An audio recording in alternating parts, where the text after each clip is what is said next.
ರಾಜ್ಯದಲ್ಲಿ ಮುಖ್ಯಮಂತ್ರಿ ಸಿದ್ದರಾಮಯ್ಯ ಅವರ ಆಡಳಿತ ವೈಖರಿಯ ಬಗ್ಗೆ ಆಡಳಿತ ಪಕ್ಷದ ಶಾಸಕರಿಗೆ ವಿಶ್ವಾಸವಿಲ್ಲದಂತಾಗಿದೆ.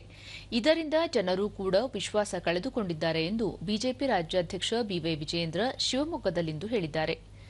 ರಾಜ್ಯದಲ್ಲಿ 15 ಬಾರಿ ಬಜೆಟ್ ಮಂಡಿಸಿದ ಅನುಭವವಿರುವ ಮುಖ್ಯಮಂತ್ರಿ ಸಿದ್ದರಾಮಯ್ಯ ಅವರ ಆಡಳಿತದಲ್ಲಿ ಹಣಕಾಸು ವ್ಯವಸ್ಥೆ ಸಂಪೂರ್ಣವಾಗಿ ಕುಸಿದಿದೆ.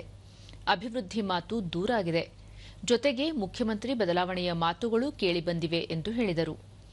ಕಾನೂನು ಸುವ್ಯವಸ್ಥೆ ಕುಸಿದಿದೆ.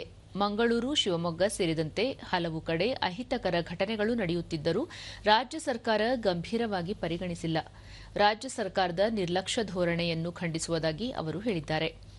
ಹಾಸನ ಸೇರಿದಂತೆ ರಾಜ್ಯದ ವಿವಿಧ ಭಾಗಗಳಲ್ಲಿ ಹೃದಯಾಘಾತದಿಂದ ಸಾವು ಸಂಭವಿಸುತ್ತಿದ್ದರೂ ಜಿಲ್ಲಾ ಉಸ್ತುವಾರಿ ಸಚಿವರು ಜಿಲ್ಲೆಗೆ ಭೇಟಿ ನೀಡದಿರುವುದು ಖಂಡನಾರ್ಹ. ಇಂತಹ ಸೂಕ್ಷ್ಮ ಪ್ರಕರಣಗಳಲ್ಲಿ ರಾಜ್ಯ ಸರ್ಕಾರ ಜವಾಬ್ದಾರಿಯುತವಾಗಿ ವರ್ತಿಸಬೇಕಾಗಿದೆ ಎಂದು ಹೇಳಿದರು.